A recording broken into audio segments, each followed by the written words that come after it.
अल्हम्दुलिल्लाहि वकफ़ा सलामुन अला इबादिहिल्लज़ीना इस्तफ़ा अम्मा बअद अऊज़ु बिल्लाहि मिनश शैतानिर रजीम बिस्मिल्लाहिर रहमानिर रहीम अल्लज़ीना आमनू व तत्मइन्नु क़ुलूबुहुम बिज़िक्रिल्लाह अला बिज़िक्रिल्लाहि तत्मइन्नुल क़ुलूब।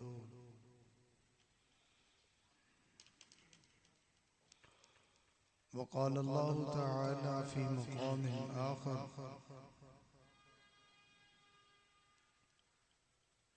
फ़ज़्कुरूनी अज़्कुरकुम वश्कुरूली वला तकफ़ुरून। सदक़ल्लाहुल अज़ीम। सुब्हान रब्बिक रब्बिल इज़्ज़ति अम्मा यसिफ़ून व सलामुन अलल मुरसलीन वल्हम्दुलिल्लाहि रब्बिल आलमीन। अल्लाहुम्मा सल्लि अला सय्यिदिना मुहम्मदिन व अला आलि सय्यिदिना मुहम्मदिन व बारिक वसल्लिम। अल्लाहुम्मा सल्लि अला सय्यिदिना मुहम्मदिन व अला आलि सय्यिदिना मुहम्मदिन व बारिक वसल्लिम। अल्लाहुम्मा सल्लि अला सय्यिदिना मुहम्मदिन व अला आलि सय्यिदिना मुहम्मदिन व बारिक वसल्लिम।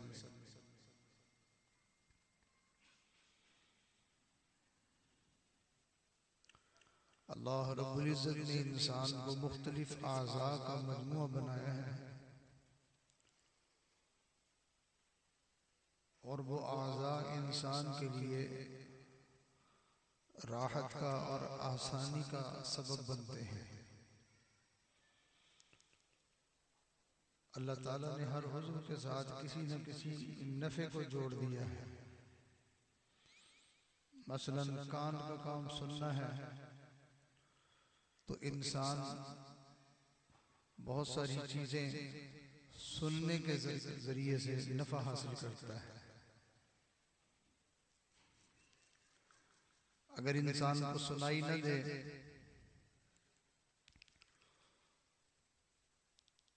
तो आपने कई मर्तबा देखा होगा कि एक शख्स जिसको सुनाई कम देता है या बिल्कुल सुनाई नहीं देता तो वो मजलिस के अंदर बैठा हुआ एक अजीब कैफियत में परेशानी में होता है। लोगों के चेहरे तक रहा होता है कि किसने क्या कहा। तो अल्लाह ताला ने इंसान को सुनने के लिए कान अता फरमाए और इंसान सुनकर बहुत सारी चीजों का नफा उठाता है।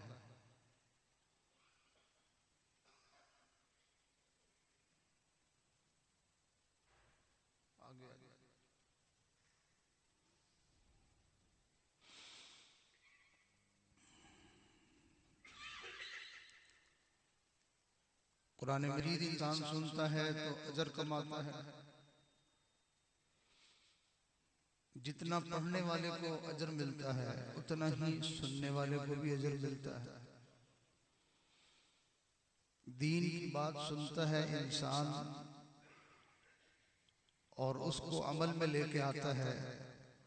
जहन्नुम के रास्ते से वो सुनी हुई बात बचने का सबब और जरिया बनती है और वो सुनी हुई बात इंसान के लिए बख्शिश और नजात का जरिया बनती है। कितने सारे मुनाफे हैं जो अल्लाह ताला ने इंसान के कानों के साथ वाबस्ता फरमा दिए हैं। अल्लाह ताला ने इंसान को आंखें अता फरमाई हैं। इंसान इन आंखों के जरिए से भी नफा उठाता है कि नफे नुकसान की चीजों को देखता है, दुश्मन और सजन की पहचान करता है, रास्ते के नशेब फराज को देखता है और आंखों को इस्तेमाल करते हुए इंसान अपने और बेगाने की पहचान करता है। गर्जे के बहुत सारे मुनाफे इंसान की आंखों के साथ अल्लाह ताला ने जोड़ दिए हैं। और जिंदगी में कितने काम हैं जो इंसान अपने हाथों के जरिए से करता है, खाने का, पीने का, ओढ़ने बिछोने का काम, अपने रोजगार को, मेहनत मजदूरी को, कितने मुनाफे हैं जो अल्लाह ताला ने इंसान को उसके हाथों के जरिए अता फरमाए हैं। मेरे हजरत फरमाते हैं, मैं एक दफा बैतुल्लाह शरीफ का तवाफ कर रहा था तो मेरी नजर पड़ी, अचानक मेरे सामने एक शख्स जो है वो तवाफ कर रहा था। तो मैंने देखा कि उसके दोनों बाजू मूंढों वाली जगह से बिल्कुल उसके बाजू है ही नहीं। फरमाते मैं तो पूरी तवज्जो से, ध्यान से तवाफ में मशगूल था और अल्लाह से दुआएं मांगने में मसरूफ था, लेकिन जैसे ही मेरी नजर पड़ी कि उसके दोनों बाजू नहीं है तो मेरे तो जहन के अंदर एक लंबी जो है वो कहानी शुरू हो गई। मैं दिल में सोचने लगा कि या अल्लाह, इसके दोनों बाजू नहीं है तो कभी तन्हाई में, अकेले में इसको अगर प्यास लगती होगी तो ये पानी कैसे पीता होगा, अगर इसको भूख लगती होगी तो ये खाना कैसे खाता होगा, सर्दी के मौसम में अगर रजाई इससे सिरक जाती होगी तो ये रजाई को अपने ऊपर कैसे लेता होगा, और अपना सतर कैसे ये छुपाता होगा, ये अपने इस्तिंजे की जरूरत से कैसे जो है वो फारिग होता होगा। फरमाते एक दूसरी तीसरी यूं बातें मेरे जहन में आती गई, मैं अजीब कैफियत में था और उस वक्त मुझे एहसास हुआ कि अल्लाह ताला ने हमें दो बाजू और दो हाथ जो अता फरमाए हैं, इनके साथ अल्लाह ने हमारी जिंदगी के कितने मुनाफे जोड़ दिए हैं।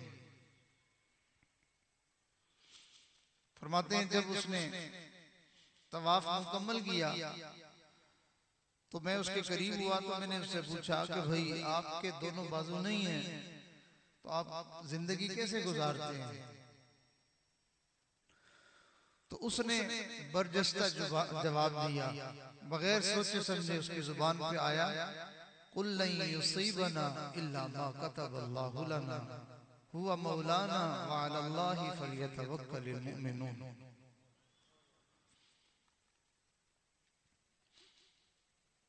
तो अल्लाह रब्बुल इज्जत ने इंसान को मुख्तलिफ आज़ा का मजमुआ बनाया है। आंख है, कान है, नाक है, इंसान का दिमाग है, हाथ पांव है, और एक जिस्म के अंदर अल्लाह ताला ने एक उज़्व अता फरमाया जो तमाम आज़ा का सरदार और बादशाह है, जिसको दिल कहते हैं। और आप जानते हैं कि इंसान का मकाम और मर्तबा उसके काम के एतबार से होता है। जिस बंदे की भी कदर कीमत होती है, मकाम और मर्तबा होता है, तो वो उसकी जिम्मेदारी और उसकी खिदमत और उसके काम के एतबार से होती है। आपके सामने एक शख्स आया जो देखने में बड़ा अच्छा और बड़ा खूबसूरत है, आप उससे पूछते हैं आप करते क्या हैं, जवाब मिलता है मैं सब्जी की रेहड़ी लगाता हूँ। दूसरा शख्स है वो शक्ल सूरत के एतबार से उस जैसा नहीं है, आप पूछते हैं कि जी आप क्या करते हैं, वो बताता है मैं डीएसपी हूँ। आपके फौरन जो है वो सोच बदल जाएगी, उसके लिए दिल में एहतराम आ जाएगा और उस रेहड़ी लगाने वाला बंदा उसको आप एक मामूली बंदा समझेंगे और उसको आप नजरअंदाज कर देंगे।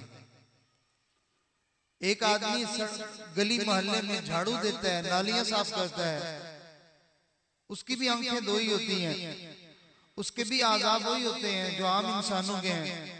और एक आदमी जो वजारत के ओहदे पर फाइज है वो भी आम इंसान की तरह है, लेकिन झाड़ू देने वाले बंदे के बारे में आपकी सोच कुछ और होती है और वजारत के ओहदे पर बैठने वाले बंदे के लिए आपके दिल में जज्बात और होते हैं। तो इंसान का मकाम और मर्तबा उसके काम के एतबार से होता है। तो जैसा इंसान काम करता है वैसे उसको मकाम और मर्तबा मिलता है।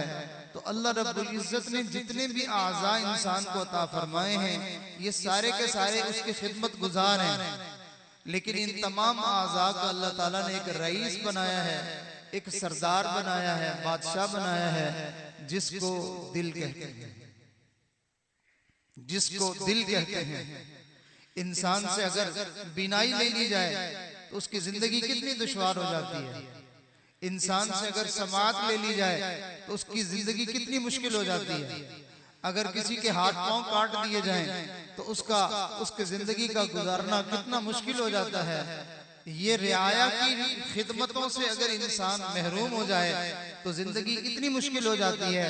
सोचने की बात है कि जो इन तमाम आज़ा का सरदार यानी दिल है, अगर वो अपनी ड्यूटी छोड़ दे तो इंसान की जिंदगी किस कदर मुश्किल हो जाएगी।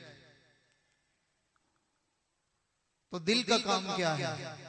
आंखों का काम देखना है, कानों का काम सुनना है, और दिमाग का काम सोचना है और महसूस करना है, और दिल का काम अल्लाह और उसके रसूल सल्लल्लाहु अलैहि वसल्लम से मोहब्बत करना है। हमारे बुजुर्गों ने लिखा है कि अल्लाह ताला ने सारे आज़ा इंसान के लिए बनाए हैं। हमारी आंखों का फायदा, हमारी आंखें जो है वो अल्लाह रब्बुल इज्जत के साथ मोहब्बत या ताल्लुक नहीं बनाती हैं। इन आंखों का फायदा इंसान को है, इंसान अपनी आंखों से फायदा उठाता है। फरमाया सारे के सारे आज़ा अल्लाह ताला ने इंसान के लिए बनाए हैं, लेकिन इसके सीने में धड़कता हुआ दिल अल्लाह ने अपने लिए बनाया है। इसी वजह से हदीस कुदसी है, फरमाया न मैं जमीनों में समाता हूँ न मैं आसमानों में समाता हूँ, मैं बंदा मोमिन के दिल में समा जाता हूँ। मस्जिद ढा दे, मंदिर ढा दे जो कुछ ढहंदा है, पर किसी दा दिल न ढावी, दिलों विच रब रहंदा है। तो दिल में अल्लाह रब्बुल इज्जत का बसेरा होता है। किसी ने कहा मालिक के बगैर घर की रौनक नहीं कुछ, मालिक के बगैर घर की रौनक नहीं कुछ, इस दिल में अल्लाह को बस जाने दो। जैसे घर मालिक के बगैर वीरान होता है, उजड़ा हुआ होता है, उसमें क्या रौनक होती है। तो इसी तरह ये दिल अल्लाह का घर है, तो इस दिल में अल्लाह ताला का बसेरा जो है वो होना चाहिए, अल्लाह ताला को दिल में बसाना चाहिए। तो अल्लाह रब्बुल इज्जत ने इंसान की जिंदगी के सुकून को इस दिल के साथ जोड़ दिया। जैसे देखने को अल्लाह ने आंखों के साथ जोड़ दिया, सारे जिस्म से देखा नहीं जा सकता। सुनने को अल्लाह ने कानों के साथ जोड़ दिया, कानों के अलावा किसी उज़्व से सुना नहीं जा सकता। जुबान बोलने को जुबान के साथ जोड़ दिया, सिर्फ जुबान ही बोलती है, जिस्म का कोई उज़्व बोल नहीं सकता। बिल्कुल इसी तरह अल्लाह ताला ने सुकून को दिल के साथ जोड़ दिया। अल्लज़ीना आमनू व तत्मइन्नु क़ुलूबुहुम बिज़िक्रिल्लाह अला बिज़िक्रिल्लाहि तत्मइन्नुल क़ुलूब। तो अल्लाह ताला ने इत्मीनान और सुकून का ताल्लुक दिल के साथ जोड़ा हुआ है, और फरमाया ये दिल पुरसुकून कब होगा? ये तब होगा जब ये दिल अल्लाह का जिक्र करना शुरू कर दे। अल्लाह रब्बुल इज्जत ने इस दिल की जो खुराक बनाई हुई है, दिल की जो ग़िज़ा बनाई हुई है, कि जिससे इस दिल को तक़वियत मिलती है, इस दिल को सुकून मिलता है, इस दिल को इत्मीनान मिलता है, अल्लाह रब्बुल इज्जत ने वो चीज अपनी याद बना दी, अपना जिक्र बना दिया। कुछ चीजें होती है ना कि जिनके इस्तेमाल से इंसान की बिनाई अच्छी हो जाती है। उनमें से एक चीज सुरमा भी है कि सुरमा अगर आंखों में डाला जाए तो इंसान की बिनाई अच्छी होती है। सौंफ के इस्तेमाल से बिनाई अच्छी होती है, बादाम के इस्तेमाल से बिनाई अच्छी होती है। तो ये चीजें हैं जो इंसान की बिनाई को अच्छा करती हैं। तो दिल का सुकून अल्लाह ताला की याद के सिवा किसी चीज में नहीं है। दिल के अंदर अगर कोई इंसान सुकून और इत्मीनान पाना चाहे तो उसको अल्लाह रब्बुल इज्जत की याद की तरफ आना चाहिए। जैसे ही वो अल्लाह रब्बुल इज्जत का जिक्र शुरू करेगा, इसके दिल को खुराक मिलना शुरू हो जाएगी, ग़िज़ा मिलना शुरू हो जाएगी, और ये दिल पुरसुकून होना शुरू हो जाएगा। अगर किसी की बिनाई चली जाए जिंदगी मुश्किल है, समाज चली जाए जिंदगी मुश्किल है, किसी के हाथ पांव कट जाए तो उसकी जिंदगी मुश्किल है। तो जिस बंदे की जिंदगी से सुकून निकल जाए उसका जीना मुश्किल है। जहन्नमियों को जो सजा मिलेगी तो उसका तज़किरा कुरान मजीद में अल्लाह रब्बुल इज्जत ने फरमाया, ना वो जीते होंगे ना वो मरते होंगे। सुम्मा ला यमूतु फीहा वला यहया, वो मुसलसल तकलीफ में होंगे, ऐसी तकलीफ होगी ना तो वो जिंदगी होगी ना मौत होगी। और एक जगह कुरान मजीद में है कि जब किसी को सजा मिलती है तो उस मुजरिम को जब चोट पड़ती है ना तो वो थोड़ा मसलता है, उसको हाथ लगाता है, उसको मसलता है, तो जिसकी वजह से उसकी तकलीफ में थोड़ी सी कमी वाक़ई हो जाती है।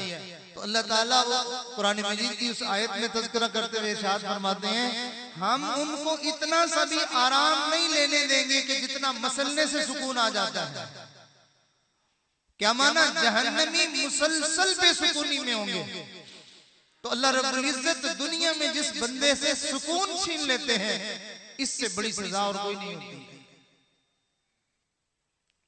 कितनी तस्कीन वाबस्ता है तेरे नाम के साथ, कितनी तस्कीन वाबस्ता है तेरे नाम के साथ, नींद कांटों पे भी आ जाती है आराम के साथ। इंसान को अल्लाह ताला दिल में सुकून अता फरमा दे तो उसकी जाहिरी जिंदगी जैसी भी मुश्किलात में हो, जैसी भी परेशानियों में हो, जैसी भी दुखों में हो, जैसी भी गमों में हो, अगर दिल पुरसुकून हो जाए तो अल्लाह रब्बुल इज्जत इसके ऊपर वाले इन हालात को जो है वो ऐसा कर देते हैं कि सब कुछ के होते हुए भी ये मजे की जिंदगी गुजार लेता है। ये दिलों का सुकून, दिलों का इत्मीनान, ये अल्लाह रब्बुल इज्जत ने अपनी याद के साथ जोड़ दिया है। नबी अलैहिस्सलाम ने इरशाद फरमाया, जब किसी जगह पर लोग इकट्ठे होकर अल्लाह का जिक्र करते हैं, जैसा कि आप हजरात तशरीफ लाए, यकीनन अल्लाह की याद के लिए जमा हुए, अल्लाह का नाम सुनने के लिए, अल्लाह का नाम लेने के लिए आप लोग यहाँ जमा हुए, तो नबी अलैहिस्सलाम ने इस जमा होने पर बशारत इरशाद फरमाई। इरशाद फरमाया, जब लोग यूं जमा होते हैं तो उस मजलिस को फरिश्ते हफ़्फ़तहुमुल मलाइका, फरिश्ते जो है वो उसको ढांप लेते हैं, उनको अपने घेरे में ले लेते हैं। और फिर जो है उसके बाद गशियतहुमुर रहमा, अल्लाह रब्बुल इज्जत की रहमतें मुसलसल उसके ऊपर बरसना शुरू हो जाती है। नज़लत अलैहिमुस सकीना, उनके दिलों पर सुकून और इत्मीनान वाली कैफियत को उतारा जाता है। तो ये एक जो है वो कन्फर्म बात है, ये एक तयशुदा बात है कि जैसे ही इंसान अल्लाह का जिक्र शुरू करता है और उधर से इत्मीनान और सुकून की कैफियत उसके ऊपर नाजिल होना शुरू हो जाती है। तो अल्लाह रब्बुल इज्जत ने दिलों का सुकून और इत्मीनान अपनी याद के साथ जोड़ा हुआ है। हमारे कादिरीन अल्लाह ताला का जिक्र करने के लिए 1-1 घंटा, 2-2 घंटे, 3-3 घंटे, बल्कि कई मर्तबा तो 10-10 घंटे बैठ के अल्लाह का जिक्र करते हैं। हमारे बुजुर्गों में से नाम शख्सियत हजरत मौलाना इलियास रहमतुल्लाह अलैह, जिन दिनों में अल्लाह ताला उनके ऊपर दावत और तबलीग के काम को अल्लाह ताला उनके ऊपर खोल रहे थे, उनके दिल में ये काम की तरतीब अल्लाह ताला इल्का फरमा रहे थे, उन दिनों में हजरत मौलाना इलियास रहमतुल्लाह अलैह एक बुजुर्ग गुजरे हैं जिनका नाम हजरत ख्वाजा नूर मोहम्मद बदायूनी रहमतुल्लाह अलैह, जो हमारे सिलसिला नक्शबंदिया के बुजुर्ग हैं। हजरत मौलाना इलियास रहमतुल्लाह अलैह उनके मजार पर जाके बैठते थे, सुबह फजर पढ़ के जाते थे और जाके मुराकबा शुरू कर देते थे। वहां से जोहर के लिए उठ के आते थे, जोहर की नमाज पढ़ के फिर तशरीफ ले जाते, असर तक मुराकबा करते थे और फिर असर की नमाज के लिए तशरीफ लाते, तो फिर उसके बाद नमाज पढ़ के फिर चले जाते। यानी सुबह से लेके शाम तक, बल्कि गैर रात तक हजरत वहां पर बैठ के मुसलसल जिक्र ही करते रहते थे। तो जिक्र की वजह से अल्लाह ताला की तरफ से अनवारात नाजिल होते हैं, बरकत नाजिल होती हैं, दिलों का सुकून और इत्मीनान नाजिल होता है, बल्कि जिक्र की बरकत से अल्लाह ताला की तरफ से उलूम भी नाजिल होते हैं। आज हम अपनी जिंदगी का जायजा लें तो हमारी जिंदगी में अल्लाह ताला की याद नहीं रही। बात थोड़ी सख्त सी है कि कुरान मजीद में भी अल्लाह ताला ने बताया और अहादीस में भी है कि नबी इस्लाम ने इरशाद फरमाया, जिसका मफहूम ये है कि मोमिन तो अल्लाह का जिक्र खूब करता है और मुनाफिक जो है वो बराए नाम अल्लाह को याद करता है। और कुरान मजीद में भी है कि वला यज़कुरून अल्लाह इल्ला कलीला, ये मुनाफिक जो है वो अल्लाह का जिक्र नहीं करते, बस थोड़ा सा, यानी चंद तस्बीहें कह लें आप।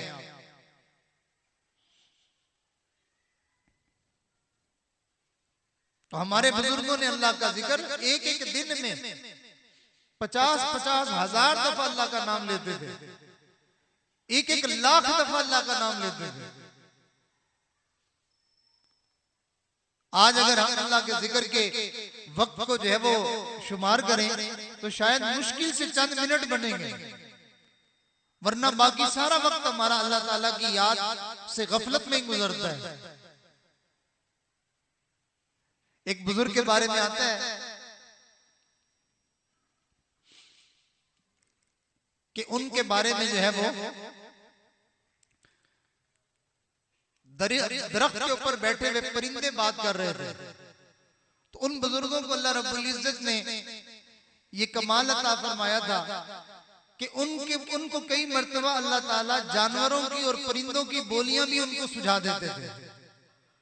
वो फरमाते हैं, मैं दरख्त के नीचे लेटा हुआ था, मैंने देखा कि दो परिंदे जो है वो आपस में बात कर रहे हैं और उस बुजुर्ग का नाम लेकर कह रहे हैं वो फौत हो गया।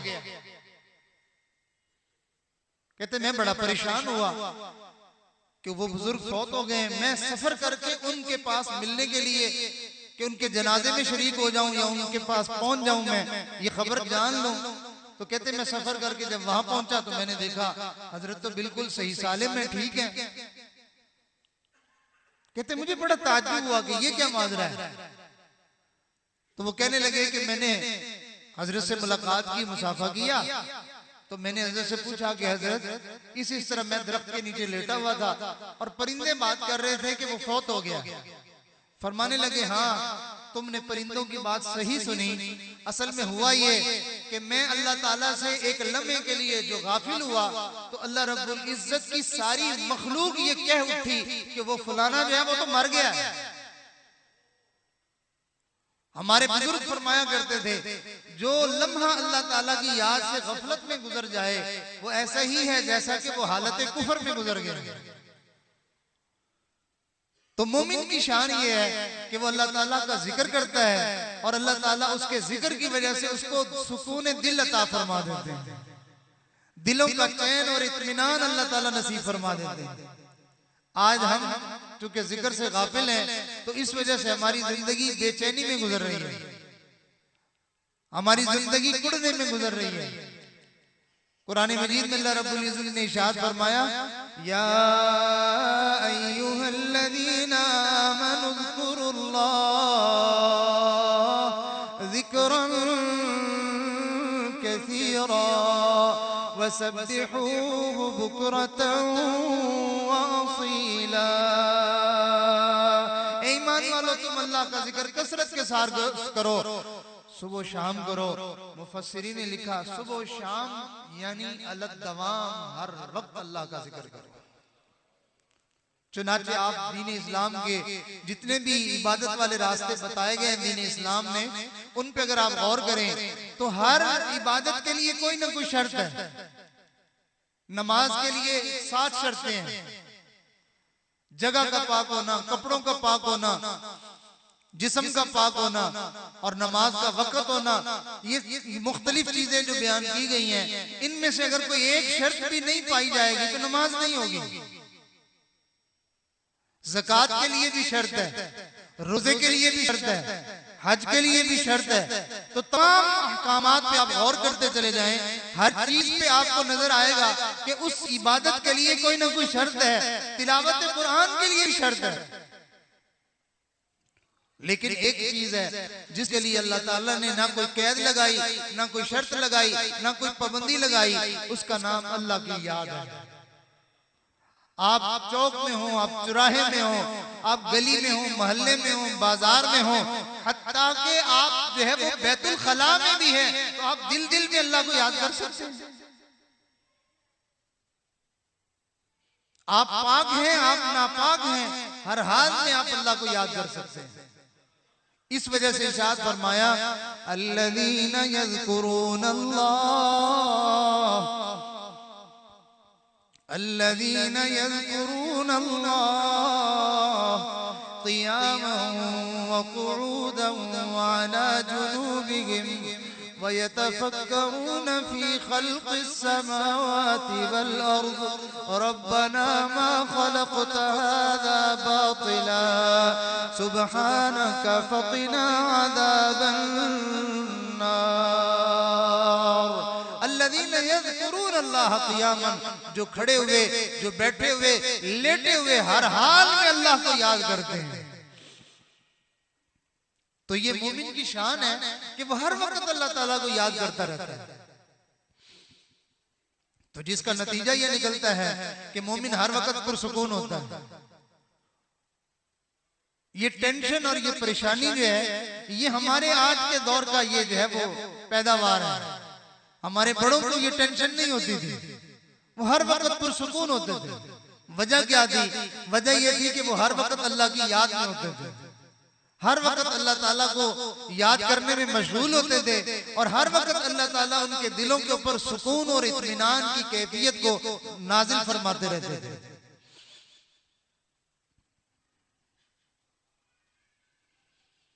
अल्लाह ताला के बहुत सारे नाम हैं, रहमान है, रहीम है, करीम है, हन्नान है, मन्नान है। कुरान मजीद के शुरू में आपने देखे ना तो 99 नाम वहां पर अल्लाह ताला के लिखे हुए हैं। वैसे अल्लाह ताला के नाम ये 99 ही नहीं है, बल्कि अल्लाह ताला के नाम बहुत ज्यादा है। उलमा ने लिखा है, हदीस मुबारका का मफहूम है कि जो वही के जरिए से अल्लाह ताला के नाम अल्लाह ने बताए हैं अंबिया को, वही के जरिए से जो अल्लाह ने अपने नामों को बताया है, फरमाया उनकी तादाद 5000 है। और बहुत सारे अल्लाह के नाम हैं जिनका इल्म अल्लाह ने मखलूक में से किसी को भी नहीं दिया।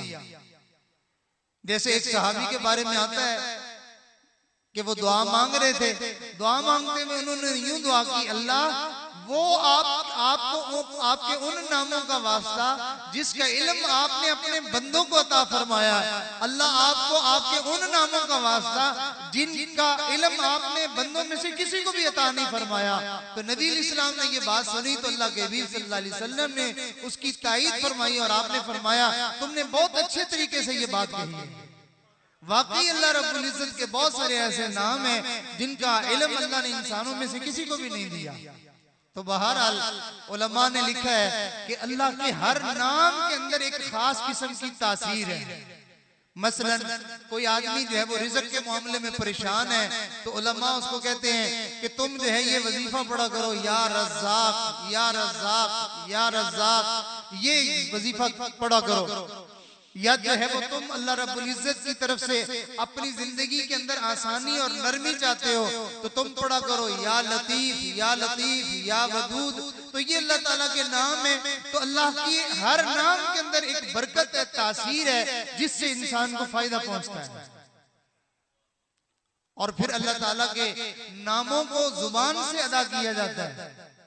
तो उलमा ने फरमाया जुबान से अल्लाह का नाम लिया जाए तो इंसान को नेकियां मिलती हैं, अजर मिलता है। तवज्जो से सुनने की बात है, जुबान से अल्लाह का नाम लिया जाए नेकियां मिलती हैं, अजर मिलता है, बरकत मिलती है। नाम अल्लाह का जुबान से लिया जाए तो इंसान को मुख्तलिफ किस्म के मुनाफे और फवायद हासिल होते हैं। फरमाया एक नाम अल्लाह का ये सिफाती नाम है और एक नाम अल्लाह का जाती है जो दिल से लिया जाता है। फरमाया जो दिल से नाम लिया जाता है तो उस दिल को अल्लाह ताला अपनी मैयत और अपना ताल्लुक अता फरमा देते हैं। यानी अल्लाह का अल्लाह अल्लाह जो बंदा दिल से करता है तो अल्लाह रब्बुल इज्जत उस बंदे को इस नाम की वजह से अपनी दोस्ती अता फरमा देते हैं। अल्लाह की मोहब्बत दिल में उतरना शुरू हो जाती है। आज इस बात को थोड़ा सा मैं आपके सामने खोलने की कोशिश करूंगा कि ये बात तो अक्सर हम सुनते रहते हैं कि जिक्र से बंदे को सुकून मिलता है, जिक्र से बंदे को इत्मीनान मिलता है, बंदे के दिल को तसल्ली मिलती है। ये बात अपनी जगह पर ठीक है, लेकिन इसकी वजाहत क्या है? तो इसकी वजाहत को जरा समझ लीजिए कि जब इंसान अल्लाह रब्बुल इज्जत का नाम लेता है तो उसको उस नाम के लेने की वजह से उसको अल्लाह ताला के साथ एक खास किस्म का ताल्लुक मिल जाता है। एक आदमी, उसके दो चार बंदे दुश्मन हो जाएं और उसको धमकियां लगाना शुरू कर दें कि हम तेरा हशर कर देंगे, हम तुझे देख लेंगे। अब ये बंदा बड़ा परेशान हो जाता है। इलाके का कोई अफसर आदमी हो, डीएसपी हो या जो है वो पुलिस का बड़ा आदमी हो, तो वो उसको तसल्ली दे दे और उसको कहे कि भाई बेफिक्र हो जाओ, तुम्हारा मामला हमारे साथ है, हमारे साथ तुम्हारा ताल्लुक है, तुम कोई अकेले थोड़ी हो, लावार से थोड़ी हो, हम तुम्हारे साथ हैं, बेफिक्र हो जाओ। उसके इतनी बात कहने से इसको तसल्ली मिल जाती है, कहता मुझे अब कोई डर नहीं। तो जिस बंदे का अल्लाह के जिक्र की वजह से अल्लाह ताला के साथ ताल्लुक बन जाता है, तो इसको सारे जहान से जो खौफ और खतरे और परेशानियां होती हैं वो सारी खत्म हो जाती हैं। और इसी बात को अल्लाह ताला ने कुरान मजीद में इरशाद फरमाया, अला इन्ना औलिया अल्लाह ला खौफुन अलैहिम वला हुम यहज़नून। जान लो कि जो अल्लाह के दोस्त हैं उनको ना किसी किस्म का खौफ होता है और ना ही उनके दिल में किसी किस्म का कोई जो है वो रोग और न लोगों का डर होता है। बेखतर, बेखौफ और बेगम जिंदगी होती है उनकी। तो अल्लाह का नाम लेने की वजह से क्या होता है? अल्लाह से ताल्लुक कायम हो जाता है। आपने किसी के साथ ताल्लुक बनाना हो तो ला माला पहले आपको उसका नाम जानना जरूरी होगा। पहले आपको उसका नाम जानना जरूरी होगा। नाम के बगैर ताल्लुक कैसा? तो अल्लाह रब्बुल इज्जत के नाम से इंसान को अल्लाह का ताल्लुक नसीब होता है। और ये जो है वो पक्की बात है। लाखों करोड़ों इंसानों ने अल्लाह के नाम के जरिए से अल्लाह ताला से अपनी दोस्ती और ताल्लुक को कायम किया है। हजारों गम मिटाने को बस खुदा का नाम काफी है। हजारों गम मिटाने को बस खुदा का नाम काफी है। मेरी बिगड़ी बनाने को बस खुदा का नाम काफी है। अगला जुमला बड़ा अजीब कहा, खुदा की जात के पाने को बस खुदा का नाम काफी है। अल्लाह अल्लाह अल्लाह अल्लाह करते करते इंसान अल्लाह का दोस्त बन जाता है। नबी इस्लाम ने अल्लाह का नाम लेने की फजीलत अजीब बयान फरमाई। नबी इस्लाम ने इरशाद फरमाया कि क्या मैं तुम्हें खबर न दूं एक ऐसी चीज की, क्या मैं तुम्हें खबर न दूं एक ऐसी चीज की कि जो जिसका अजर और सवाब, जिसका फायदा इंसान को अल्लाह के रास्ते में सोना और चांदी खर्च करने से भी ज्यादा मिलता है। क्या मैं तुम्हें खबर न दूं एक ऐसी चीज की कि अल्लाह के रास्ते में जिहाद करने से तुम दुश्मनों की गर्दनें मारो, वो तुम्हारी गर्दनें मारे, इससे भी ज्यादा अजर और सवाब मिले। क्या मैं तुम्हें ऐसी चीज बताऊं? साहबा ने अर्ज किया, या रसूल अल्लाह सल्लल्लाहु अलैहि वसल्लम जरूर इरशाद फरमाइए। नबी इस्लाम ने इरशाद फरमाया, अल्लाह का जिक्र करना इन तमाम चीजों से ज्यादा नफे की चीज है। तो जिक्र की वजह से इंसान को अल्लाह ताला का ताल्लुक मिलता है। चुनाचे जब इंसान कसरत से अल्लाह का जिक्र करता है तो अल्लाह ताला की जात के साथ एक खास किस्म का उसको ताल्लुक मिल जाता है। अच्छा, जब ताल्लुक मिलता है तो फिर क्या होता है? ताल्लुक मिलने के नतीजे में जिससे जितना ज्यादा ताल्लुक हो इंसान को उससे उतनी ज्यादा उनसीयत होती है। दुनिया में सबसे ज्यादा ताल्लुक बंदे को अपनी माँ के साथ होता है कि पहले वो कितने माह उसके पेट के अंदर रहा और उसके बाद कितने अरसे तक उसकी गोद में रहा, तो उसके जिस्म के साथ चिपका रहता है, जुड़ा रहता है। तो जो ताल्लुक उसको अपनी माँ के साथ होता है वो किसी और के साथ नहीं होता। तो लिहाजा जितना एतमाद बच्चे को अपनी माँ पर होता है, पूरी दुनिया में किसी और जात पर उसको इतना एतमाद नहीं होता। मेरी अम्मी ने ये कहा, ना उसको आगे का पता ना पीछे का पता, उसके पास ये गोया कि ऐसी पक्की बात होती है कि मेरी अम्मी ने ऐसे कहा, गोया कि यूं हो गया जैसे वही नाजिल हो गई है। अपनी मां की बात को वो दलील के तौर पे पेश करता है। चुनाचे मशहूर वाकया भी है कि पीराने पीर शेख अब्दुल कादिर जिलानी रहमतुल्लाह अलैह जब उनकी वालिदा ने उनको इल्म हासिल करने के लिए रवाना किया था, तो उस वक्त रास्ते में जो है वो डाकुओं ने काफिले को घेर लिया, सारे काफिले को लूट लिया। तो इस बच्चे की तलाशी ली तो उनको कुछ न मिला। तो उन्होंने पूछा कि बच्चे तुम्हारे पास कुछ है? तो हजरत फरमाने लगे, हाँ मेरे पास दिरहम है। तो उन्होंने देखा नजर नहीं आ रहे, ढूंढने तलाश करने के बाद पूछा किधर है? उन्होंने कहा यहाँ मेरी बगल में मेरी अम्मी ने सिए हैं।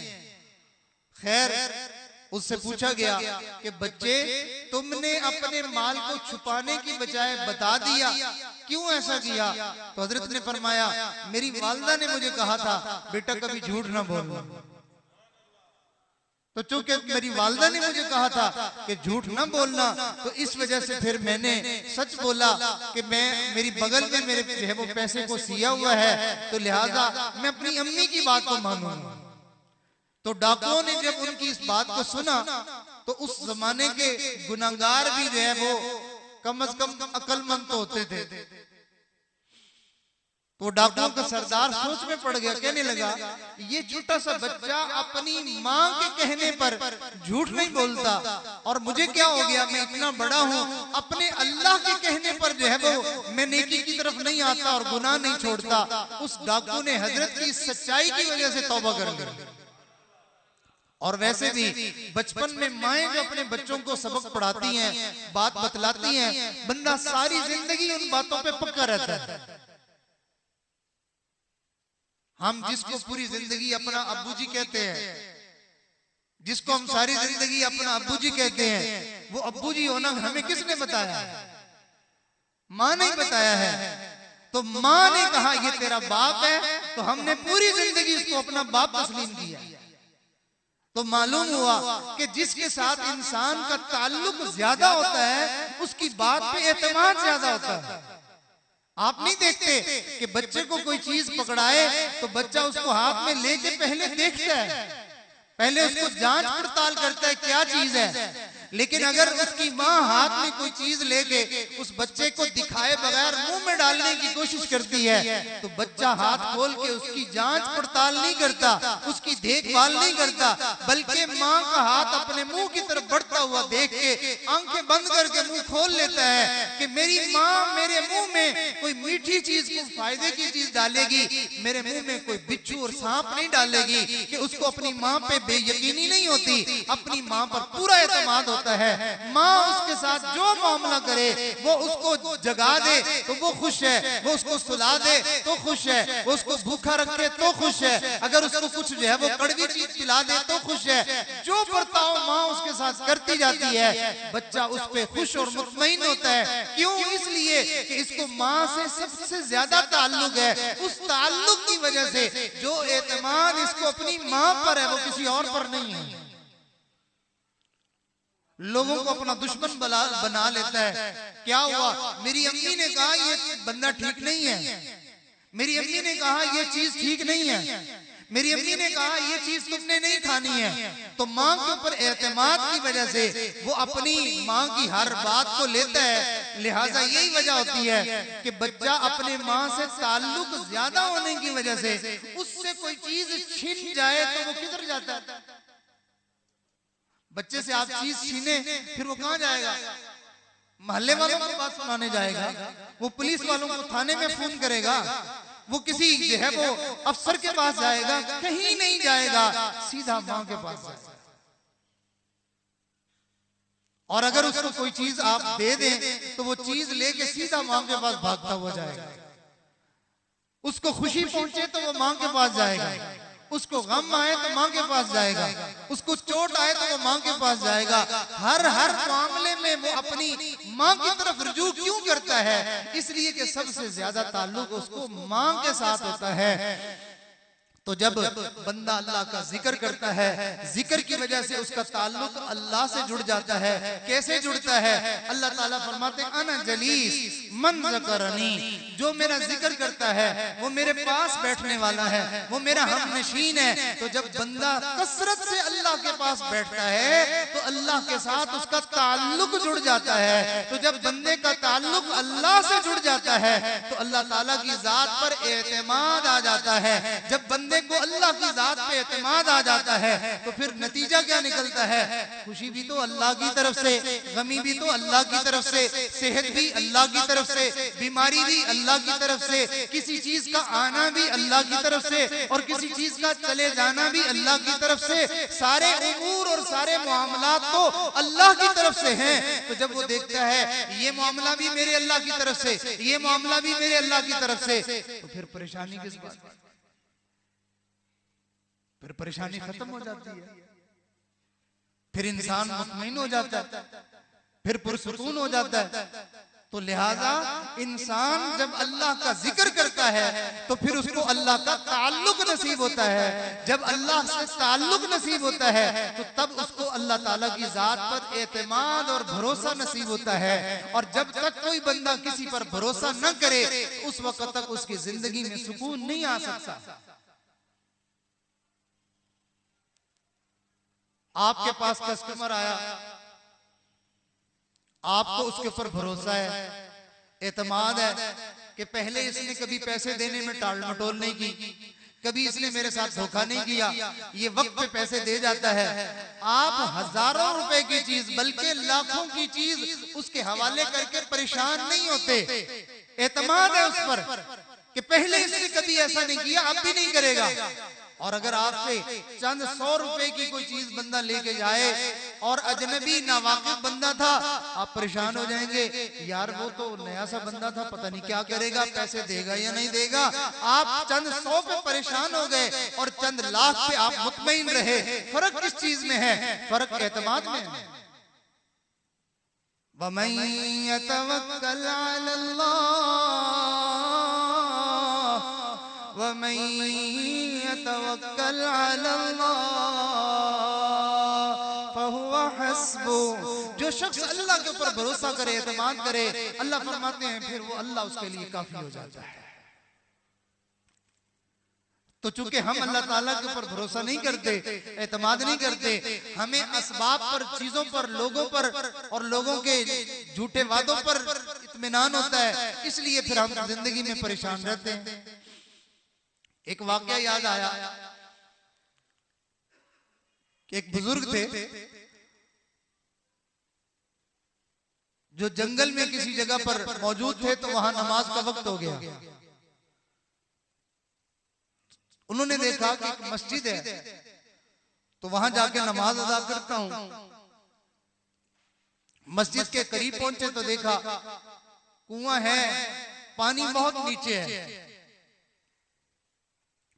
लेकिन डोर और रस्सी नहीं है कि जिसके जरिए से वो पानी को निकाल सके। अब वो पानी को निकालने के लिए दाएं बाएं इधर उधर चलना शुरू किया कि मुझे कोई चीज ऐसी मिल जाए कि जिसको मैं लटकाऊं और कुएं के अंदर से पानी ले लूं।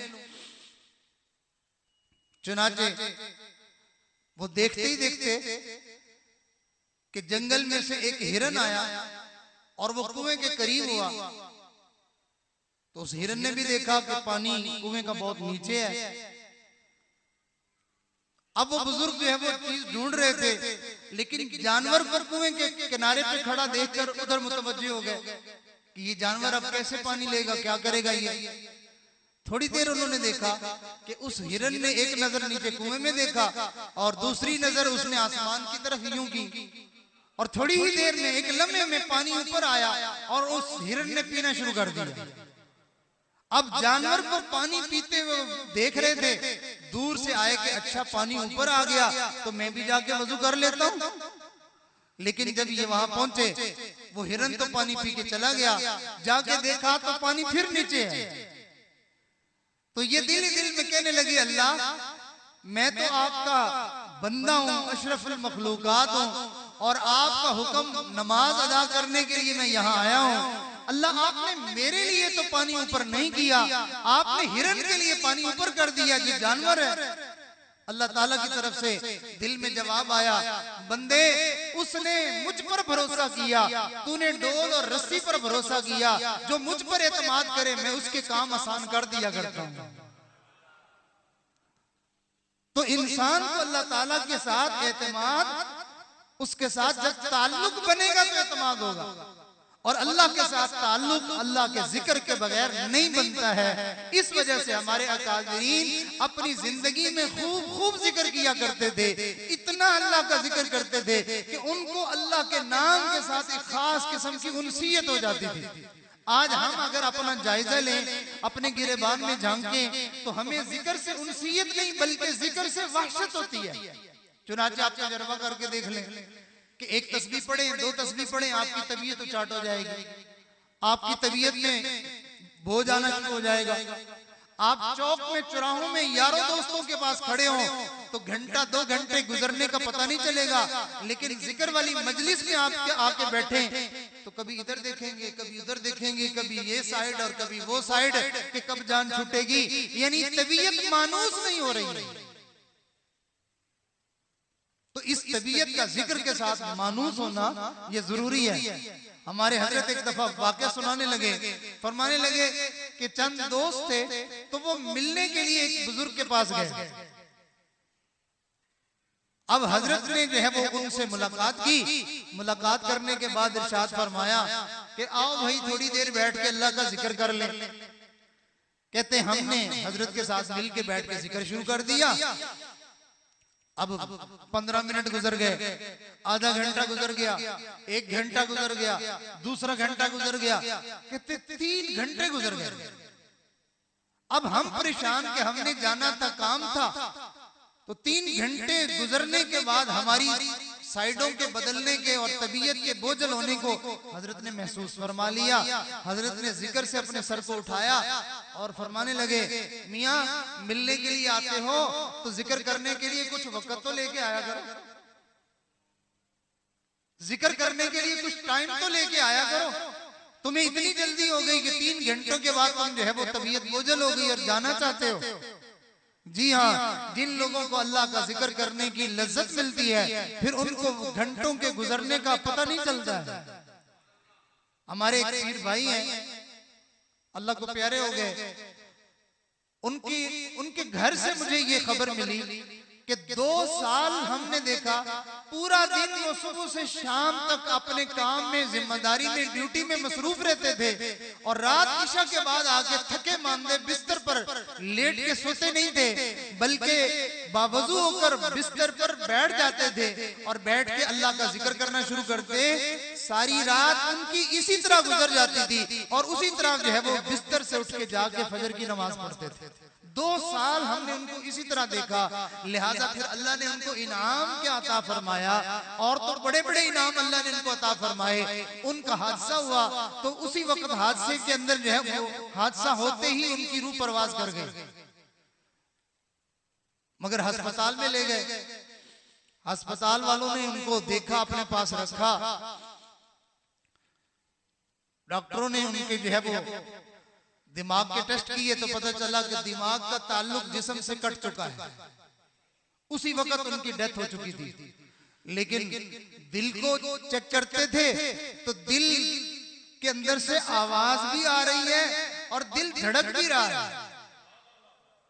एक दिन गुजर गया, कुछ समझ में नहीं आ रही, इधर से डॉक्टर बुला, उधर से बुला, उधर से बुला, दूसरे दिन हो गया, दूसरे दिन फिर जो है वो यही मामला है।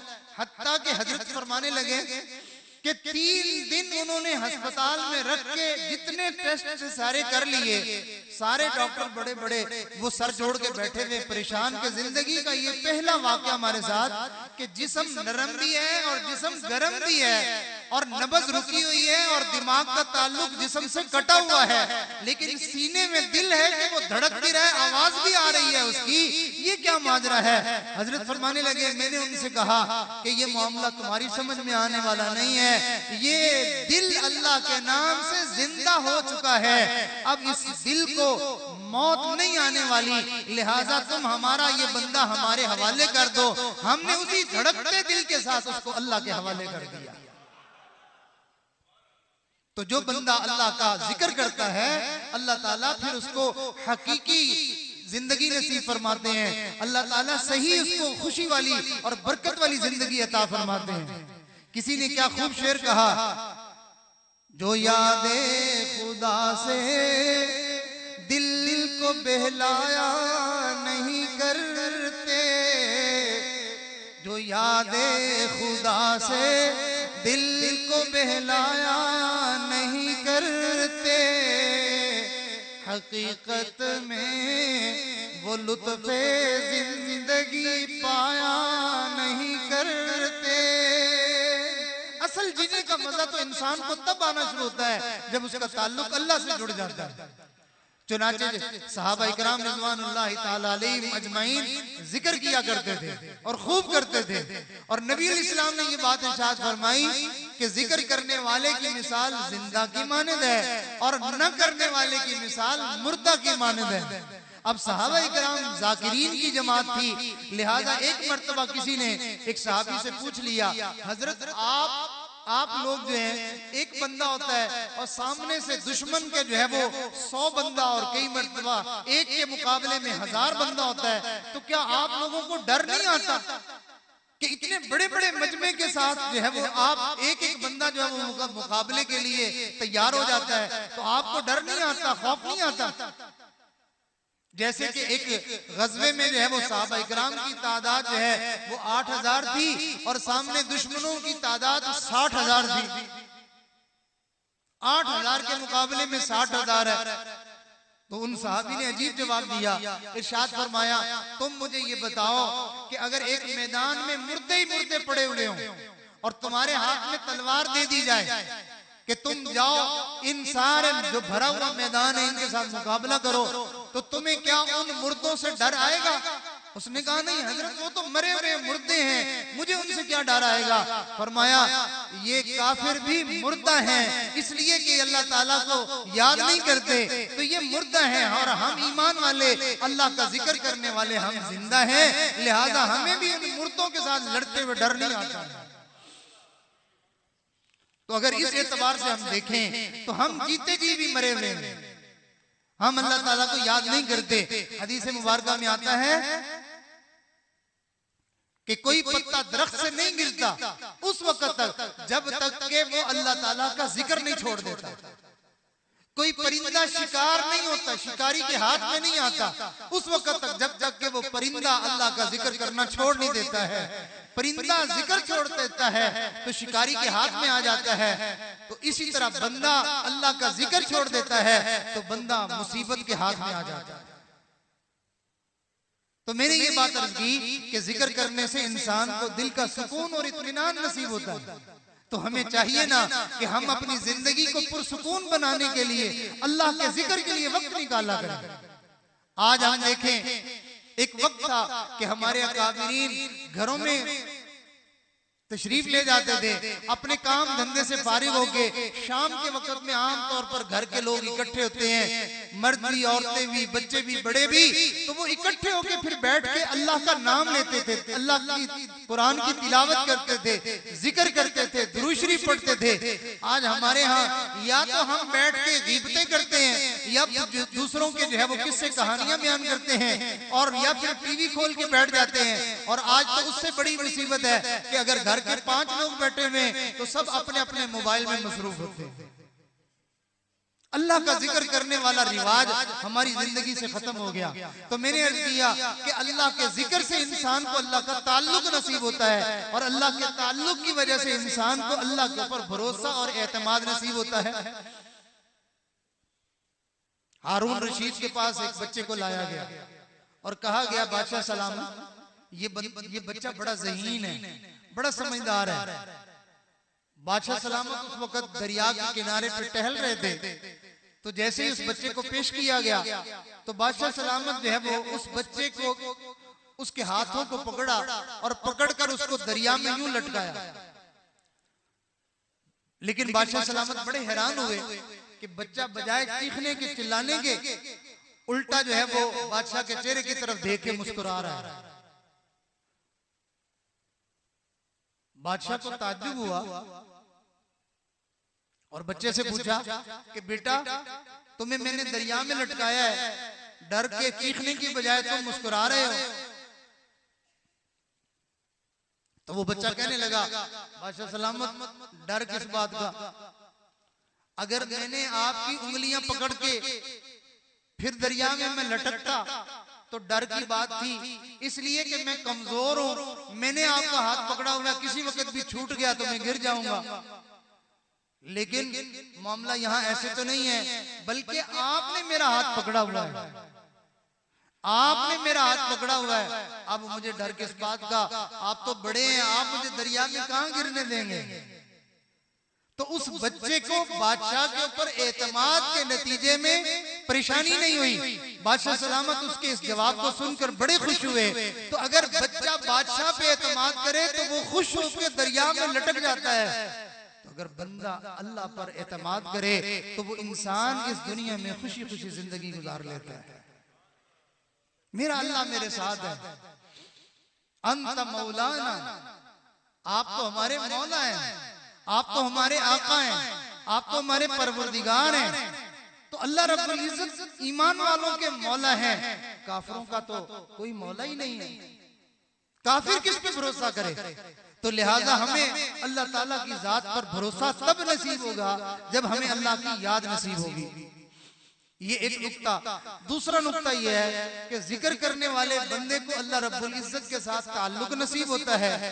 ताल्लुक वाले की तरफ से चीज आए तो इंसान उसका ममनून और मशकूर होता है, और हमेशा ताल्लुक वालों की तरफ से ही चीजें आया करती हैं। तो अल्लाह रब्बुल इज्जत के साथ हमारा ताल्लुक है कि हम उसके बंदे हैं, तो अल्लाह ताला हमें नेमतें अता फरमाते हैं। तो लिहाजा अल्लाह ताला ये फरमाते हैं कि मेरी तरफ से चीजें आए तो तुम मेरा शुक्रिया अदा करो, तो उसका नतीजा ये होगा कि मैं तुम्हें और ज्यादा अता कर दूंगा। तो हमारे बुजुर्गों ने अल्लाह ताला से लेने का ये रास्ता इख्तियार किया। हम आज अल्लाह से लेना चाहते हैं, लेकिन नशुक्री के रास्ते से लेना चाहते हैं। मसलन सारा दिन लोगों को हम बताते रहेंगे बस मेरे कारोबार का कोई हाल नहीं, बीमार आदमी जो आए उसको बताए बस मेरी सेहत ठीक ही नहीं होती, ये दवाई ले ली, वो ले ली, और ऐसा कर लिया, वैसा कर लिया।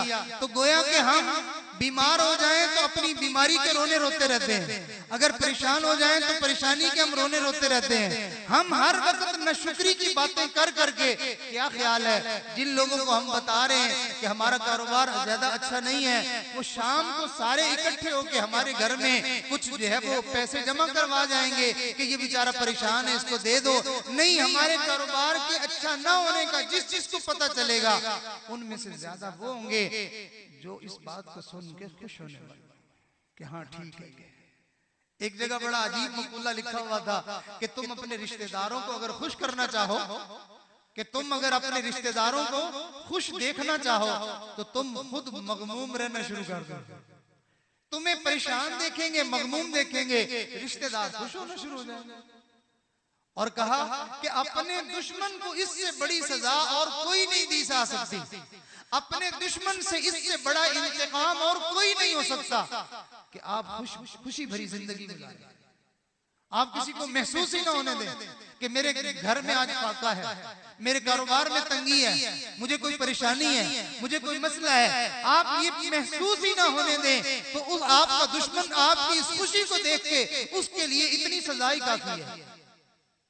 तो शुक्र के जरिए से अल्लाह ताला से नेमतें मिलती हैं, न शुक्री के जरिए से नेमतें नहीं मिला करती हैं। तो क्या मतलब कि आज के बाद हम अल्लाह ताला की नेमतों पर शुक्र करना शुरू कर दें कि अल्लाह तेरा शुक्र है, तूने मुझे जो घर दिया हुआ है। आपने कहा शायद कभी इस बात पर गौर न किया हो, दुनिया में कितने लोग ऐसे हैं जैसा घर आपके पास है वैसा घर मिलने के लिए वो अल्लाह से मन्नतें मांगते हैं। अल्लाह मुझे सर झुकाने का कोई थोड़ा सा मुझे घोंसला ही दे दे, अल्लाह मुझे फट्टाई लगाने का कोई मौका दे दे, अल्लाह को मुझे रेड़ी दे दे, अल्लाह को मुझे मजदूरी का ही मौका दे दे। हम अपने कारोबार पे भी खुश नहीं है और दुनिया में जो है वो अल्लाह रब्बुल इज्जत से फट्टे और रेड़ी मांगने वाले लोग कितने मौजूद हैं। तो जिस हाल में अल्लाह ने हमें रखा हुआ है हम उस हाल में अल्लाह ताला का शुक्र अदा करें। अल्लाह तेरा शुक्र है तूने मुझे ये दिया, अल्लाह तेरा शुक्र है तूने मुझे ये दिया। अब इस शुक्र का नतीजा क्या निकलेगा? अल्लाह ताला फरमाते हैं कि तुम शुक्र करोगे मैं तुम्हें नेमतें और ज्यादा अता कर दूंगा। तो जिक्र के नतीजे में इंसान को शुक्र की तौफीक मिलती है। और अगली चीज कि जब इंसान को अल्लाह रब्बुल इज्जत का जिक्र नसीब होता है तो जिक्र की वजह से ताल्लुक मिलता है। तवज्जो फरमाइए, मैं अपनी बात को समेटता हूं। जब बंदे को ताल्लुक मिलता है तो उसका असर यह है कि इंसान जिंदगी में जिससे ताल्लुक ज्यादा हो अपना गम और अपनी खुशी सबसे पहले उसी से शेयर करता है। आपका खुदा न खास्ता कहीं हादसा हो गया, आप फोन निकाल के सबसे पहले उस बंदे को कॉल करेंगे जिससे आपका ताल्लुक और मोहब्बत का वास्ता ज्यादा है, उसको आप फोन कर देंगे। आपको कोई परेशानी आ गई, आपका जी चाहेगा कि मेरा वो जो फुलान है वो आ जाए। कई मर्तबा हजारों लोग आते हैं लेकिन जो खास जिससे ताल्लुक होता है वो ना आए तो ऐसे लगता है जैसे कोई भी नहीं आया। तो खास ताल्लुक वाला बंदा, तो इसी तरह जब बंदे का ताल्लुक अल्लाह रब्बुल इज्जत से बन जाता है तो फिर बंदा अपने तमाम मामलात अल्लाह से शेयर करना शुरू कर देता है। और ये बात ध्यान में रखिए, मखलूक के सामने अपनी मजबूरी पेश करें मखलूक आपको जलील कर देगी। मखलूक के सामने आप दस्ते सवाल फैलाएं अल्लाह ताला आपको गुनाह देंगे और आपको इस जो है वो जुर्म के नतीजे में आपकी उस मुश्किल को पूरा होने से रोक दिया जाएगा। और अगर आप अल्लाह के सामने सवाल करें अल्लाह ताला आपको अजर भी अता फरमाएंगे। और हदीस मुबारका में है जिसका मफहूम है जो बंदा अपनी जरूरत और हाजत अल्लाह के सामने पेश करता है अल्लाह ताला फिर उसकी हाजत और जरूरत को फिर जरूर पूरा फरमाते हैं। तो लिहाजा अल्लाह ताला का ताल्लुक जिक्र की वजह से मिलता है और ताल्लुक की वजह से फिर इंसान को अल्लाह ताला की बारगाह में अपने मामलात और अपने मसाइल पेश करने की तौफीक नसीब होती है। हदीस मुबारका में आता है जिस बंदे को दुआ मांगने की तौफीक मिल जाए गोया कि उसके लिए तो सारी खैरों के दरवाजे ही खोल दिए गए। आज कितने लोग हैं कि जो अपने मसाइल को तो बहुत ज्यादा देखते हैं लेकिन अपने मसाइल को अल्लाह के सामने पेश नहीं करते, अल्लाह ताला से दुआ नहीं मांगते हैं। जिसके मसाइल को हल नहीं अल्लाह ने करना होता अल्लाह ताला उसकी निशानी ये होती है कि अल्लाह ताला उस बंदे से अपनी बारगाह में दुआ मांगने की तौफीक छीन लेते हैं। जिस बंदे को दुआ मांगना नसीब नहीं हो रही है समझ ले इस बंदे का मसला नहीं हल होना, और जिस बंदे को दुआ मांगने की तौफीक मिल जाए समझ ले अल्लाह ने इसकी बिगड़ी बनाने का फैसला कर लिया। पंजाबी के शायर ने शेर कहा, माली दा कम पानी देना ते भर भर मशकां पावे, मालिक दा कम फल फुल लाना लावे या ना लावे, मंगते दा कम बुआ खड़काना ते दब दब खड़कावे, मालिक दा कम खैर पाना पावे या ना पावे।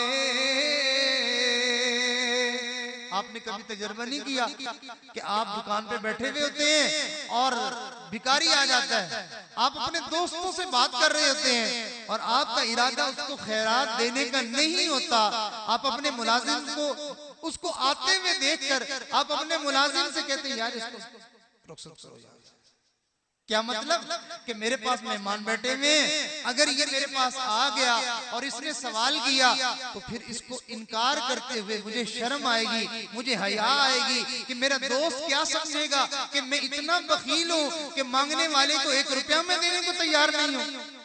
बिल्कुल इसी तरह अगर हम इतने गैरतमंद हैं कि अपने दोस्तों के सामने कि दोस्त क्या कहेंगे कि इसके दरवाजे पे भिखारी आया और इसने देने से इनकार कर दिया, अगर हम गैरतमंद हैं, अल्लाह हमसे कहीं ज्यादा गैरत वाला है कि अल्लाह रब्बुल इज्जत देखते हैं कि ये मेरा बंदा मेरी मखलूक फरिश्तों के सामने ये मुझसे सवाल कर रहा है, इसने सवाल भी किया है, मांगा है, और मैंने तो फरिश्तों को अपनी सिफात और अपनी शान बताई हुई है कि मैं इतनी शान वाला और मैं इतनी इज्जत वाला और मैं इतने खजानों वाला और मैं इतनी कुदरतों वाला।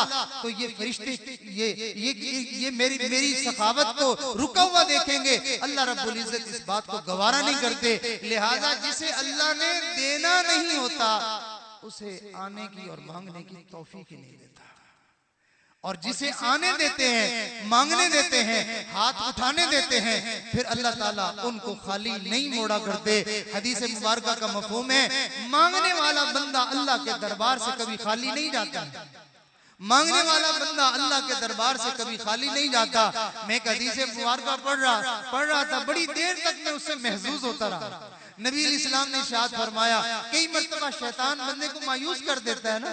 एक दफा दुआ मांगी, उसको पूरा होते हुए महसूस नहीं किया, फिर दुआ मांगी, फिर महसूस नहीं किया, तो दिल में शैतान वसवसा डालता है, मायूसी डालता है। इतनी दफा मांगी है, पूरी तो नहीं हो रही, तो इंसान सोच में पड़ जाता है, ओ जी मैं तो ऐसा हूँ इसलिए मेरी दुआ पूरी नहीं हो रही, मैं तो गुनहगार हूँ इसलिए मेरी दुआ पूरी नहीं हो रही। तो नबी इस्लाम ने इरशाद फरमाया, अल्लाह हया वाले हैं, नबी इस्लाम ने फरमाया अल्लाह हया वाले हैं और अल्लाह ताला करीम है। फरमाया कोई बंदा मेरे सामने हाथ उठाए, अल्लाह फरमाते हैं मेरे सामने उठे हुए हाथ बंदे के मुझे उनको खाली लौटाते हुए हया आती है, मैं अपने बंदे के हाथों को खाली नहीं मोड़ता। तो नबी इस्लाम ने फरमाया बंदे की मांगी हुई दुआ कबूल होती है। फिर अल्लाह के महबूब ने उसकी वजाहत फरमाई, दुआ की कबूलियत की सूरतें क्या होती हैं, वो अर्ज करके मैं अपनी बात को समेटता हूँ। फरमाया पहली सूरत ये होती है कि बंदा अल्लाह ताला से दुआ मांगता है, जो कुछ उसने मांगा बेआईनी ही वैसा ही उसको मिल गया, अल्लाह ताला मिन्नोआन उसकी बात को पूरा कर देते हैं। अगर हम अपनी जिंदगी में गौर करें तो हमें बहुत सारी बातें ऐसी नजर आएंगी कि जो हमने दुआ मांगी अल्लाह ने पूरी कर दी।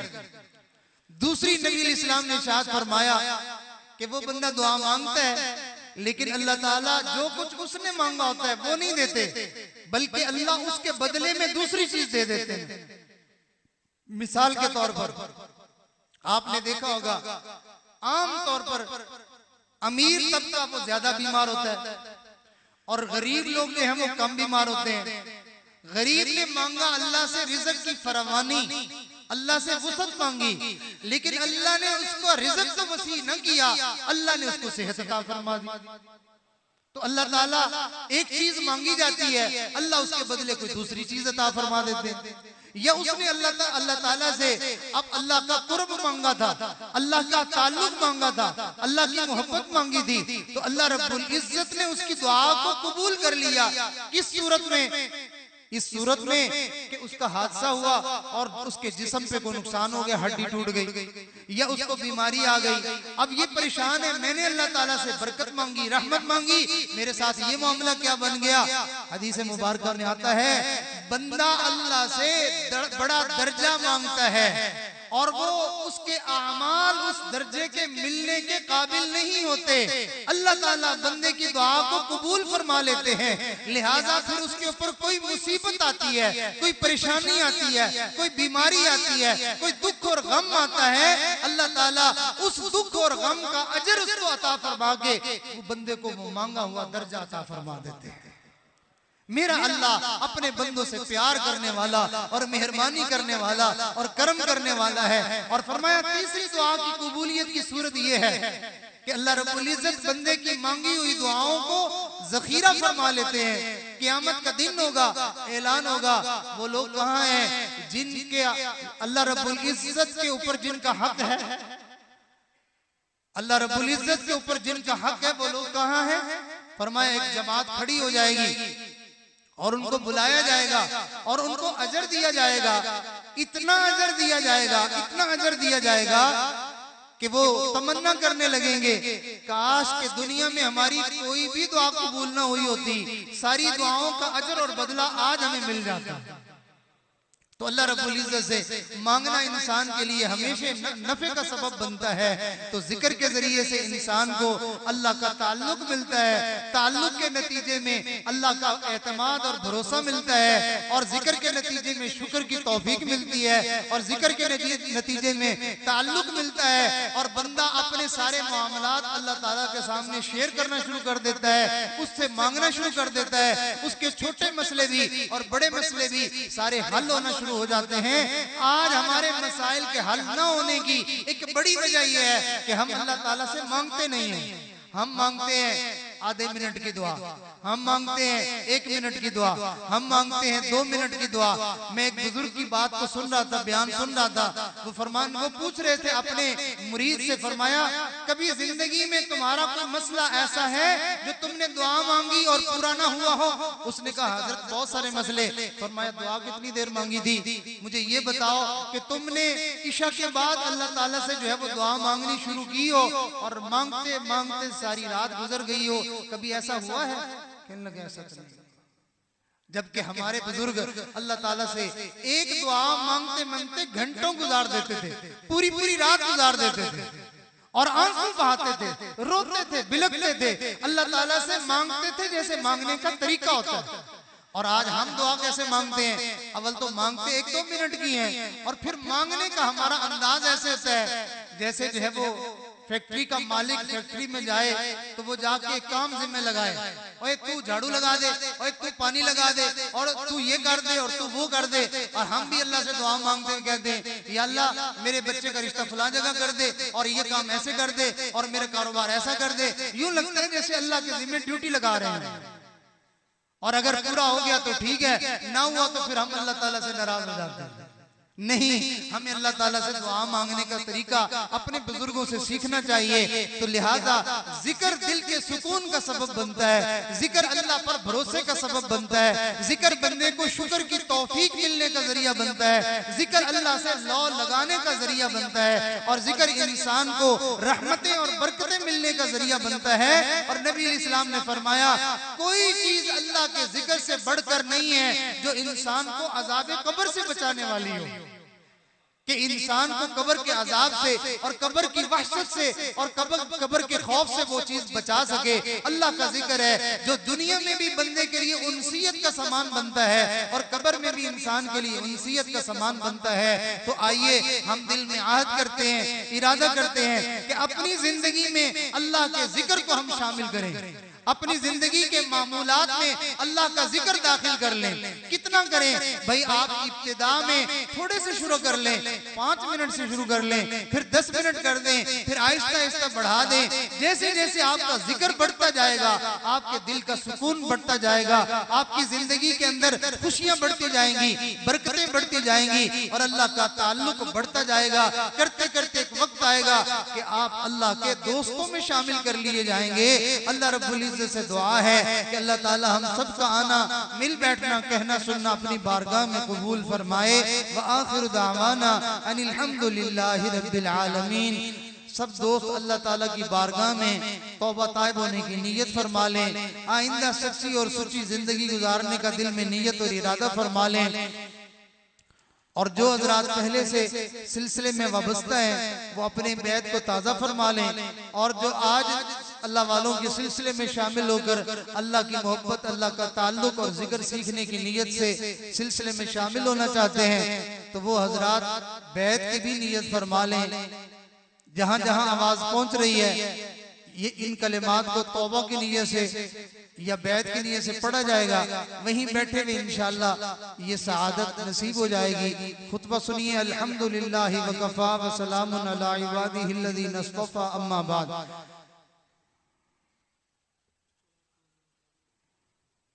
ख़वातीन तक आवाज जा रही है, वो भी इन तौबा के कलिमात को पढ़ते हुए तौबा की नीयत फरमा लेंगी या बैत होने की नीयत से पढ़ेंगी तो अल्लाह ताला उनको भी ये सआदतें बरकतें अता फरमाएंगे। पढ़िए अऊज़ु बिल्लाहि मिनश शैतानिर रजीम, बिस्मिल्लाहिर रहमानिर रहीम, ला इलाहा इल्लल्लाहु मुहम्मदुर रसूलुल्लाह, आमन्तु बिल्लाहि व मलाइकतिहि व कुतुबिहि व रुसुलिहि वल यौमिल आखिरि वल क़द्रि खैरिहि व शर्रिहि मिनल्लाहि तआला वल बअसी बअदल मौत, आमन्तु बिल्लाहि कमा हुवा बिअस्माइहि व सिफातिहि व क़बिलतु जमीअ अहकामिहि, इक़रारुम बिल लिसानी व तस्दीक़ुम बिल क़ल्ब, अशहदु अल्ला इलाहा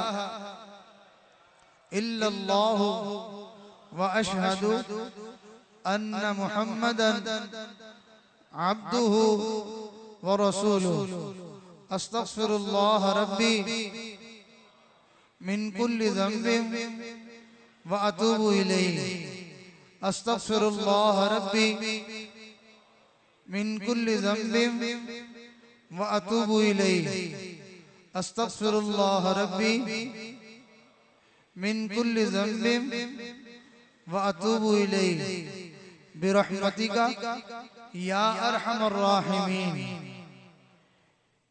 इन कलिमात को जिन लोगों ने तौबा के नियत से पढ़ा वो अल्लाह ताला की बारगाह में तौबा तायब हो चुके, और जिन्होंने तौबा के साथ बैत होने की नियत की वो सिलसिला आलिया नक्शबंदिया मुजद्ददिया में बैत हो चुके हैं। जैसे बच्चे को इब्तिदा में मामूली ग़िज़ा दी जाती है जो उसकी नश्व नुमा का जरिया बनती है, आहिस्ता आहिस्ता उसका जिस्म जो है वो परवान पाता चला जाता है, फिर एक वक्त आता है कि वो भारी और ठोस ग़िज़ा को भी खाने के काबिल हो जाता है। इसी तरह चूंकि हमें जिक्र की आदत नहीं होती तो हमारे मशाइख इब्तिदा में जो जिक्र के रास्ते पे आने वाले लोग होते हैं उनको बिल्कुल मामूली तादाद में अल्लाह का जिक्र बताते हैं, जिसकी वजह से उनको देखने में तो वो बिल्कुल थोड़ा सा और हल्का फुल्का जिक्र महसूस होता है, लेकिन उसी से उनकी रूह को कुव्वत और ताकत मिलना शुरू हो जाती है। बढ़ते बढ़ते बढ़ते एक वक्त आता है कि उनकी रूह जो है वो ऐसी कवी और मजबूत हो जाती है कि वो अल्लाह रब्बुल इज्जत के दोस्तों वाली सिफात उसके अंदर पैदा होना शुरू हो जाती हैं। तो इब्तिदाई दर्जे का मामूली सा जिक्र है, हम अगर उसको करना शुरू कर दें तो इंशाअल्लाह हमें रूहानी तौर पर कुव्वत नसीब होगी और अल्लाह ताला का ताल्लुक हमें मिलना शुरू हो जाएगा। पहला अमल है इस्तिग़फ़ार, 100 दफ़ा सुबह 100 दफ़ा शाम, अस्तग़फिरुल्लाह रब्बी मिन कुल्लि ज़ंबिन व अतूबु इलैहि। और दूसरा अमल है दुरूद शरीफ, 100 दफ़ा सुबह 100 दफ़ा शाम, अल्लाहुम्मा सल्ली अला सय्यिदिना मुहम्मद व अला आलि सय्यिदिना मुहम्मद व बारिक वसल्लिम। और तीसरा अमल है कुरान पाक की तिलावत, एक पारा या आधा पारा या एक पाव, जितना आप आसानी से जो है वो तरतीब बना सकते हैं कि रोजाना मेरी इतनी तिलावत मुकम्मल हो जाएगी, मसरूफियत में से इतना वक्त मैं निकाल पाऊंगा, उसको शुरू कर लें। ये जो होता है ना कि एक ही दफा बड़ा बुजुर्ग बन जाना और अगले लम्हे में सब कुछ छोड़ देना, ये अल्लाह ताला को ये अमल अच्छा नहीं लगता। अहब्बुल अअमालि इलल्लाहि अदवमुहा व इन क़ल्ला, आका मदनी करीम सल्लल्लाहु अलैहि वसल्लम ने फरमाया अल्लाह ताला को वो अमल ज्यादा पसंद है जो मुसलसल किया जाए, भले वो थोड़ा ही हो। तो एक दिन बुजुर्ग बन गया और अगले दिन जो है वो फर्ज नमाजें भी छोड़ दी, तो ऐसा नहीं, बल्कि थोड़ा थोड़ा अमल करे और पाबंदी के साथ फिर करता चला जाए। तो कुरान मजीद की तिलावत आप भले एक सफ़े से शुरू कर लें, जितनी अल्लाह तौफीक दे, तो कुरान मजीद की तिलावत रोजाना करें। और अगला अमल है कि हर नमाज के साथ 3 से 5 मिनट, ज्यादा वक्त नहीं, 3 से 5 मिनट बैठ के आप अल्लाह का जिक्र करें। नमाज से पहले करें तो नमाज की कैफियत और ज्यादा बेहतर हो जाएगी, अच्छी हो जाएगी। और अगर नमाज से पहले करने का मौका नहीं मिला तो नमाज के बाद जो है वो 3 मिनट 5 मिनट बैठ के अल्लाह का जिक्र करें। और उसका तरीका बड़ा आसान सा है कि आंखें बंद करके सर झुका के अपने दिल की तरफ ध्यान करें और अपने दिल की लौ अल्लाह से लगाएं। नियत ये करें कि जिक्र करने वालों पर अल्लाह की रहमतें और अनवारात उतरते हैं, तो लिहाजा अल्लाह की तरफ से रहमतें अनवारात मेरे दिल पर उतर रहे हैं, दिल की जुल्मत स्याही दूर हो रही है और मेरा दिल कह रहा है अल्लाह अल्लाह अल्लाह अल्लाह। मेरे दिल की धड़कनों में से मेरे अल्लाह का नाम मुझे महसूस हो रहा है। तो खामोशी के साथ आंखें बंद करके सर झुका के मेरी तरफ देखिए, इस तरह से जो है वो सर झुका के बैठ जाए और दिल की अल्लाह अल्लाह को महसूस करना शुरू कर दे। और अगला अमल है चलते फिरते उठते बैठते सोचों में ख्यालों में हर वक्त दिल ही दिल में अल्लाह से लौ लगाए रखे। हमारे बुजुर्गों ने फरमाया उसका तरीका आसान सा ये भी है कि आप जिधर भी जा रहे हैं आप उसी चीज के मुताल्लिक अल्लाह से खैर मांगना शुरू कर दें। आप घर जा रहे हैं दुकान से, आप दिल दिल में अल्लाह से बातें करना शुरू कर दें, या अल्लाह मैं घर जाऊं तो मुझे जो है वो किसी किस्म का कोई परेशानी वाला मंजर देखने को न मिले। अल्लाह मैं घर जा रहा हूं, घर के अंदर जो है वो सुकून अता फरमा दे। अल्लाह हर किस्म के लड़ाई झगड़े से मुझे बचा लेना, किसी किस्म की परेशानी मुझे देखने को न मिले। तो आप जा रहे हैं और दुआएं मांगते हुए जा रहे हैं, और आप दुकान पे आ रहे हैं तो घर से दुआएं मांगते हुए आ रहे हैं, आप सफर पे जा रहे हैं तो दुआएं मांगते हुए जा रहे हैं। जिस तरफ आपका रुख है, जो काम आप करना चाह रहे हैं, आप उसी के बारे में अल्लाह से खैर मांगना शुरू कर दें।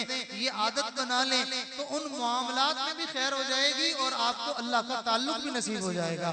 और पांचवा अमल, छठा अमल ये है कि अल्लाह के नेक बंदों की मजलिसों में बंदा एहतिमाम से आया जाया करे। जहां से इंसान को खैर मिलती है वहां इंसान को ज्यादा आना जाना करना चाहिए ताकि वो खैर ज्यादा से ज्यादा नसीब होती रहे। ये चंद अमाल हैं, इस्तिग़फ़ार, दुरूद शरीफ, कुरान करीम की तिलावत और हर नमाज के साथ 3 से 5 मिनट अल्लाह का जिक्र, चलते फिरते उठते बैठते अल्लाह से दिल की लौ लगाए रखना। और छठा अमल कि अल्लाह के नेक बंदों के साथ ज्यादा आना जाना और उठना बैठना करना, इससे इंसान को उन नेक लोगों की बरकतें नसीब होती हैं। थोड़ी देर के लिए जिक्र करके फिर इंशाअल्लाह दुआ होगी। तमाम हज़रात दुनिया और जो कुछ दुनिया में है उससे अपने दिल को खाली कर लें, उनके ख्यालात अपने दिल से निकाल दें। एक अल्लाह का ख्याल